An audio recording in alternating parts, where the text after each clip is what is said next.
2 kilo plum लिए हैं मैंने यहाँ पे, हिंदी में इन्हें आलू बुखारा बोला जाता है। इन्हें मैंने पका हुआ ही लिया है, पकने के बाद ये मीठे और सॉफ्ट हो जाते हैं। 5 लीटर का कंटेनर मैंने लिया है, साथ में ही मिक्सी जार ले लिया है। प्लम को हमें छोटे टुकड़ों में काट लेना है और मिक्सी जार में लेके इसे दरदरा सा ग्राइंड कर लेना है। दोस्तों, वाइन बनाने के लिए जिन भी चीज़ों का मैं इस्तेमाल करता हूं उनको अच्छे से पहले स्टेरिलाइज कर लेता हूं, उसके बाद ही इस्तेमाल करता हूं। कैसे स्टेरिलाइज करना है उसके लिए आप मेरी कुछ और वीडियोस देख लीजिए। मैं वाइन बनाने के लिए 2 किलो प्लम्स का इस्तेमाल कर रहा हूं। आप कम या ज़्यादा ले सकते हैं, 1.5 किलो भी ले सकते हैं या फिर 2 किलो से थोड़ा ज़्यादा बढ़ा भी सकते हैं। प्लम के पीसेज से मिक्सी जार भर गया है और कंटेनर के अंदर जो गुठलियां थी उनको मैंने डाल लिया है। उनको मैंने फेंका नहीं है, उनको कंटेनर में ही ले लिया है। प्लम के पल्प को दरदरा सा पीस लेंगे, यानी कि मोटा मोटा सा पीस लेंगे। आप चाहो तो कंटेनर में सीधा ही ऐसे ही डाल सकते हो बिना पीसे, लेकिन मैं इसको थोड़ा सा पीस लेता हूँ। यहाँ पे मैं इस पल्प को ज़्यादा ग्राइंड नहीं कर रहा, आप चाहो तो इसे फाइन भी ग्राइंड कर सकते हो, वो आपके ऊपर है। पल्प को ग्राइंड कर लिया है, इसे कंटेनर में ले लेते हैं और जो बाकी पल्प बचा है उसके भी छोटे छोटे पीसेस कर लेंगे, उसको भी इसी तरीके से कंटेनर में डाल लेंगे।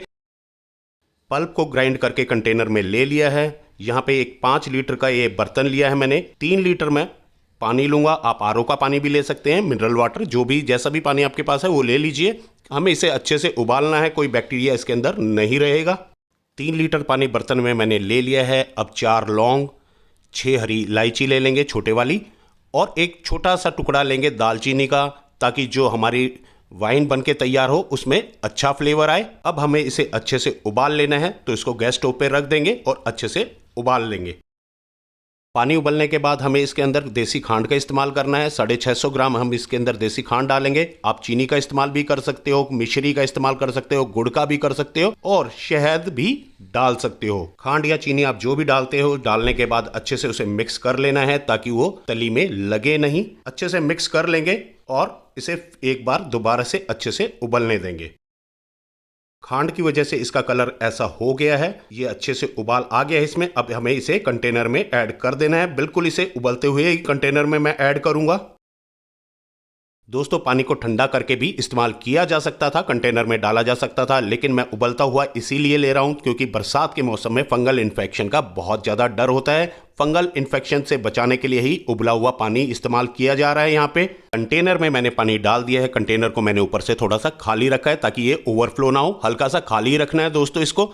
थोड़ा सा पानी यहाँ पे मेरे पास बच भी गया है, कोई दिक्कत नहीं है। इस बचे हुए पानी को किसी और काम में मैं इस्तेमाल कर सकता हूँ, जैसे कि मसाला चाय से मैं बना सकता हूँ। फिलहाल के लिए पानी को मैंने साइड में रख दिया है। जो ये हमने मस्ट तैयार किया है, वाइन मस्ट, इसे अच्छे से एक बार मैं मिक्स कर लूंगा और इसे ढक के किसी कपड़े से ठंडे होने के लिए 5 से 6 घंटे के लिए छोड़ दूंगा। इसे टाइम लगेगा ठंडे होने में। उसके बाद आगे का प्रोसेस देखते हैं।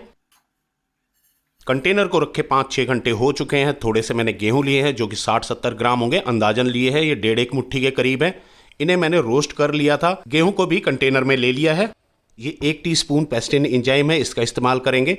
अगर आपके पास ये नहीं है तो आप पपीता ले लीजिए, एक मीडियम साइज का पपीता लीजिए, उसका आधा छिलका निकाल लीजिए, उसको ऐड कर दीजिए कंटेनर के अंदर। हाँ, आपको सिर्फ छिलका चाहिए, ना कि पपीता। पपीता नहीं लेना है, सिर्फ छिलके की जरूरत पड़ेगी। आधे नींबू का जूस भी हमें ऐड कर देना है। इन सब चीज़ों को हम अपनी वाइन में क्यों यूज़ करते हैं, इस बारे में मैं विस्तार से कई सारी वीडियो में बता चुका हूं। चैनल पे आप जाके वो वीडियो देख सकते हैं। दोस्तों, अब हमें इसमें ऐड कर देनी है ईस्ट। मेरे पास लालविन की ईस्ट है, इसका ही इस्तेमाल मैं करूंगा। आपके पास रेड स्टार ईस्ट है तो उसका भी इस्तेमाल कर सकते हैं, या जो भी मर्जी ईस्ट आप इस्तेमाल कर सकते हैं। हाँ, अगर आपके पास ईस्ट नहीं है और आप घर में बनाना चाहते हैं, कैसे बना सकते हैं, उसका वीडियो आपको डिस्क्रिप्शन बॉक्स में मिल जाएगा। दोस्तों, ईस्ट को कंटेनर में मैंने ऐड कर दिया है। वाइन मस्ट को एक बार अच्छे से मिक्स कर लेंगे। फिर एक कपड़ा मैं ऊपर लगा के इसके ऊपर रबड़ लगा दूंगा और इस कंटेनर को किसी साफ और सूखी जगह पे रख दूंगा। हो सके तो कंटेनर को आप किसी अंधेरे कोने में रखिए। 24 घंटे बाद कंटेनर को दोबारा चेक करेंगे। तो दोस्तों, मिलते हैं 24 घंटे बाद। कंटेनर को रखे हुए 24 घंटे हो चुके हैं। एक बार इस कंटेनर को खोल के चेक कर लेते हैं। इसे एक बार हमें मिक्स कर देना है और फिर कपड़ा हमें इसके ऊपर नहीं लगाना। इसके ऊपर हम लगा देंगे किचन रैप शीट, जिसे क्लिंग फिल्म भी बोला जाता है। दोस्तों, हमें डेली 24 घंटे में, हर एक 24 घंटे में एक बार उस किचन रैप शीट को खोलना है 7 दिन तक, और डेली मिक्स करना है 7 दिन तक। ऐसा करना है। उसके बाद हमें इसे छान लेना है मस्ट को। जब भी आप इस वाइन मस्ट को मिक्स करते हैं तो आप क्लिंग फिल्म यानी कि किचन रैप शीट को भी चेंज कर दीजिए। जब भी आप चेंज करेंगे ये ऊपर की तरफ फूल जाएगी। हथेली से धीरे से इसको प्रेस कर देना है और कार्बन डाइऑक्साइड को बाहर निकाल देना है। हाँ, बीच में आते जाते कंटेनर को थोड़ा मिक्स करते रहिए, क्योंकि ये जो पल्प है सूखा सूखा ऊपर की तरफ आ जाता है, इसे ये वाइन के अंदर, मस्ट के अंदर ही डूबा रहेगा तो ज़्यादा बेहतर रहेगा। दोस्तों इस वीडियो में बस इतना ही, आगे का प्रोसेस हम देखेंगे इस वीडियो के अगले भाग में। तो दोस्तों बने रहिएगा मेरे साथ बने रहने के लिए चैनल को सब्सक्राइब कर लीजिए और बेल आइकन को प्रेस करना बिल्कुल भी ना भूलें। तो दोस्तों मिलते हैं इस वीडियो के अगले भाग में, तब तक के लिए जय हिंद, जय भारत।